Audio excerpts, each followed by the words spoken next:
అయినటువంటి ఆ వ్యక్తి కాదు శక్తి గురించి అనేక విషయాలు తెలుసుకునే ప్రయత్నం చేద్దాం. Right, thank you Sudhakar Sharma గారు. ప్రస్తుతం మనైతే పెంటపాటి పుల్లారావు గారు, ఎనాలిస్ట్ పెన్నపాటి పుల్లారావు గారు ఉన్నారు. పుల్లారావు గారు, వెల్కమ్ అండి ఫోర్సైజ్ టీవీకి. పుల్లారావు గారు వినపడుతుందండి. ఒకసారి మీరు ఒక వీడియో ఆన్ చేయండి సార్ ప్లీజ్.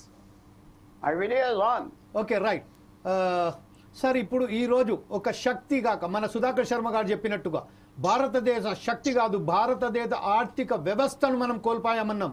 దీని విషయంపై మీరు ఎలా విశ్లేషిస్తారండి?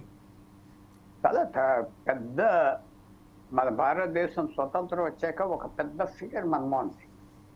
91లో నుంచి 96 వరకు ఆయన చేసిన పని అందరికీ తెలుసు. ఆ మొదటి బడ్జెట్లో ఆయన చేసింది విశేషంగా ధైర్యంగా ఆ రోజుల్లో చేయలేని పని చేశాడు. రూపాయలు కన్వర్టబుల్ చేశాడు ఆ రోజు. అది ఎంతో భయం. రూపాయలు కన్వర్ట్ చేయగలిగిన శక్తి ఇస్తే ఓపెన్ మార్కెట్లో రూపాయి వాల్యూ పడిపోతుంది, అన్ని రూపాయలు వెళ్ళిపోతాయి ఏదో అనుకుంటే అది ధైర్యంతో చేశాడు. కన్వర్టబుల్ చేశాడు రూపాయి. అంటే గవర్నమెంట్ రేట్స్ ఫిక్స్ చేయకుండా ఎంత డిమాండ్ ఉంటే అంత డిమాండ్ అది చేశాడు. 2 రోజుల్లో డీవాల్యుయేషన్ 2 సార్లు చేశాడు. తర్వాత ఎన్నో మార్పులు తొందరగా తీసుకొచ్చేసాడు. ఎన్నో అలిగేషన్స్ ఫేస్ చేశాడు. సక్సెస్ఫుల్ అయిపోయింది. అది 91 నుంచి 96. మళ్ళీ 2004 నుంచి 2014 వరకు చూస్తే 2004 నుంచి 2009 వరకు ఆయన ఫుల్గా ప్రైమ్ మినిస్టర్గా ఉన్నాడు. అప్పుడు విదేశ విషయాల్లో ఆయన రోజు వేసిన పునాదులు ఈవేళ 2014 నుంచి నరేంద్ర మోడీ గారు చేస్తున్నారు. క్వాడ్ అనే ఆర్గనైజేషన్ని ఈవేళ సృష్టించారంటే America, New Zealand, Australia, Japan, India, చైనాకి ఎదుర్కోవటానికి మన్మోహన్ సింగ్ అప్పుడు చేసిన పని. జపాన్తో మనకి రిలేషన్షిప్ తీసుకొచ్చాడు. న్యూక్లియర్ విషయం గురించి మనం ఎప్పుడైతే 98లో ఎక్స్ప్లోజన్ చేసామో అప్పటి నుంచి జపాన్ మనతో కట్ ఆఫ్ చేసుకున్న సంబంధాన్ని తీసుకొచ్చాడు. 2008 జూలైలో న్యూక్లియర్ డీల్ అమెరికాతో చేశాడు. దాని మీద ఈవేళ భారతదేశం ఒక మంచి అవకాశం వచ్చి ఒక పెద్ద పవర్గా పెరిగి ఈ అన్ని దేశాలతో ఈక్వల్గా సంబంధాలు పెట్టుకున్నారు.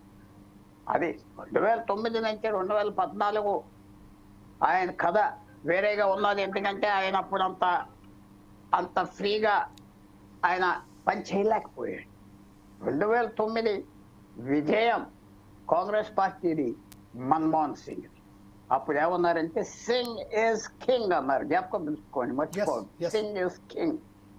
2009 జూన్ నుంచి ఆయన పాపులారిటీ మీద అప్పుడు సాధించిన విజయం కాంగ్రెస్ పార్టీ. తర్వాత చరిత్ర చెప్తారు కదా, 2009 నుంచి 2014 వరకు ఇంకో రకంగా ఆ బండి అంతా అలా వెళ్ళటం, ఫెయిల్ అయిపోవటం, కరప్షన్ ఛార్జెస్, పరిపాలన సరిగా లేకపోవటం, నేషనల్ అడ్వైజరీ కౌన్సిల్ అని తీసుకొచ్చి పెట్టి ఎన్జిఓస్ అందరి దాంట్లో పెట్టి మన్మోహన్ సింగ్ చేయిపోయింది, ఓడిపోయాడు. మన్మోహన్ సింగ్ రాజకీయంగా కూడా చిన్న వ్యక్తి కాదు, చాలా సౌండ్ వ్యక్తి, చాలా తెలివితేటలు ఉన్నారు.